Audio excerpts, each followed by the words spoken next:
What's up? Sorry guys, it seems like forever since I made a video. I'm just stuck on work mode right now. I'm really trying to get this sprinkler division up and running really good, smooth with systems and everything. I've hired a new manager and I've been investing all my time in that.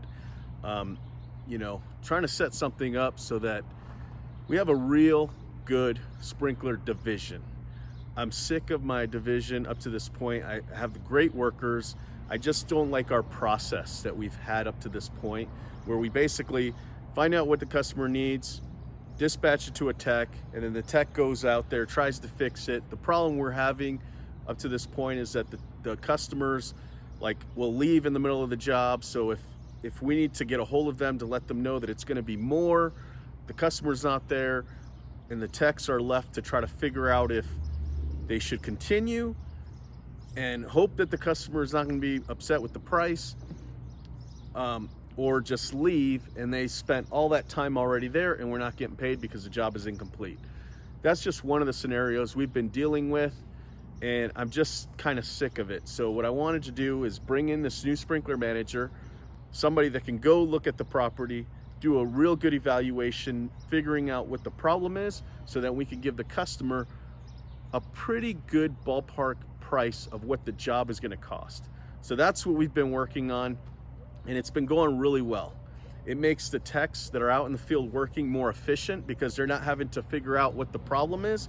Of course, there's going to be a couple of things here and there, but it's going to be small compared to the overall job. So now, since we had somebody at the property first, they can tell the tech in the notes exactly which valve needs to be replaced, exactly what's happening. They've already gone through it. They just need somebody to fix it. And then they go on to the next job, and it's been working out really great. It's running smoother now, but a lot of my time is spent working on this system, which is fine. It's what I gotta do. So that's why I haven't been making any videos lately, but things are working really well. So a couple of people in the comments asked me if I would elaborate on how they should probably pay themselves. I think this is a great question. I think it's something that has a lot of moving parts, a lot of variables to it. One thing is you have to have cash flow coming in. If you want to pay yourself consistently and really good, you need to have consistent cash flow. So I would suggest getting cards on file and charging every day. I know some people charge monthly, even weekly. I suggest charging after every service at the end of the night. Charge everybody. You'll get nice consistent cash flow, and when you have that, you're more on top of your finances, and paying yourself is so much easier. So I'll just leave it at that. But let me just kind of go as simple as possible. When you're between 0 to 150,000, you should pay yourself a wage. Don't worry about percentages. Just worry about how many hours your helper is working and pretty much match them in hours. But you don't need to necessarily pay yourself exactly what you pay your helper, but you could do that too.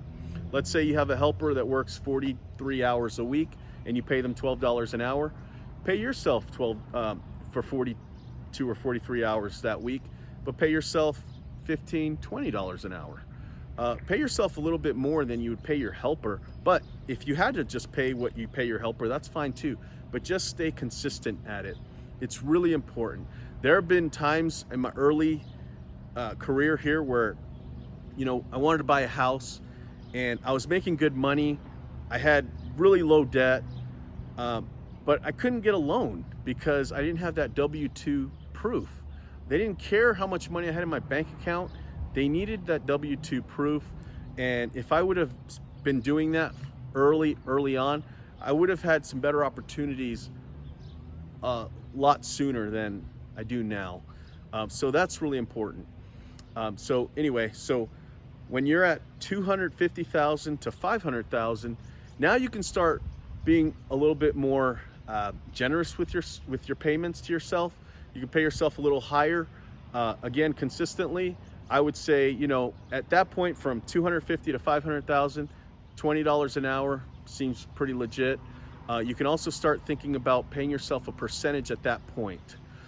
Somewhere about from 500 to 750,000, 20% Now you have to be strategic with that 20%. So let me give you an example. At 750,000, I started paying myself 5%, no, 7% of all revenue that came in. I also would take 5% and put it into profit, which technically would be mine. So if you add that together, I think that's 11%. And then I had 5% that I put into for the snow fund, for winter fund. So if you add all that together, it's 18% that I could totally take for myself if I want to. But I need to think about the winter time. Money has to come from somewhere, and everything's allocated perfectly with my operations, with my payroll, marketing, and even the credit card processing fees. All those things I set aside by percentages with the Profit First system. So I definitely recommend that. But paying yourself at the very beginning shouldn't be something that you worry about percentages and things like that. It should just be you should just get in your mind that you're gonna pay yourself a wage. And the best way to keep track of that is to pay yourself for as many hours as your helper. Now I know you're gonna work way more than your helper, but that would be a good way to kind of keep you not so worried about the numbers and more worried about consistently paying yourself. Because guys, it's really important that, especially if you have a family, a wife, significant other, girlfriend, or something that is waiting for you when you go home, that you are actually providing, or that you have enough money to provide. Because you may think that your business is really solid and doing really well because you're not taking home very much, and everything that is needed, like you're hurrying up and paying it, even though it's your money. You think you got a strong business, and you probably do, but your family will think you don't have a strong business. Okay, and that could start playing mind games on your family, I'm telling you. So it's important that you show your family that this business can make money.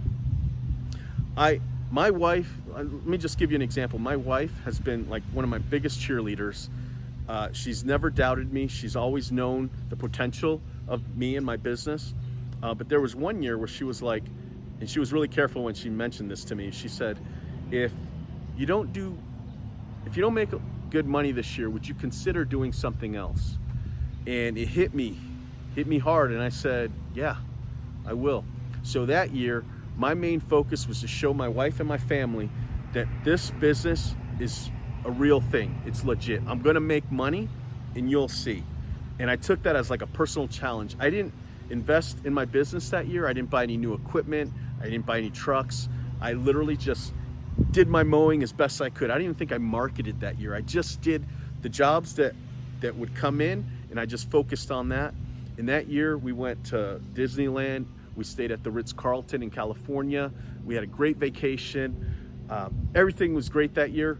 And it proved to my wife, even though she already believed in me, but I needed her to really see the vision. And it changed everything. From that moment, she never mentioned money again. And I was also more careful in making sure all the bills were getting paid. So guys, I know that a lot of people say, when you have your own business, take as little bit as you can, invest it in your business, but it's also very important that your family feels like you have a solid business so they can let you keep going, because you need people who's got your back, who cheer you on, and who can pat you on the back, and also, let you know everything's gonna be okay. But they need to know that they're gonna be secure. When you provide that for them, all those other things I just mentioned comes easier for everybody, you and them. Now, if you're single, that's a whole different story. You can have your business, write off all the expenses that you can, as many as you can. If I was single, I would probably live in this shop. I wouldn't have a car payment, which I don't do, but I do for my family. My trucks, I have the business write off. But when you're single, you could do those kind of things, and I'm all for that. But if you have a family, you got to show your family that this business is going to provide for them, because in your mind, you have a solid business, but you're not making very much, but it's okay because your business is going to provide in the future. What they see is a business that's not providing very much, and maybe you should be doing something else. So that's all I'm saying about that. but it's really important that you pay yourself. So I don't know if this helped you, but it's what I got for you right now. Let me know in the comments what you think, and I'll see you on the next one.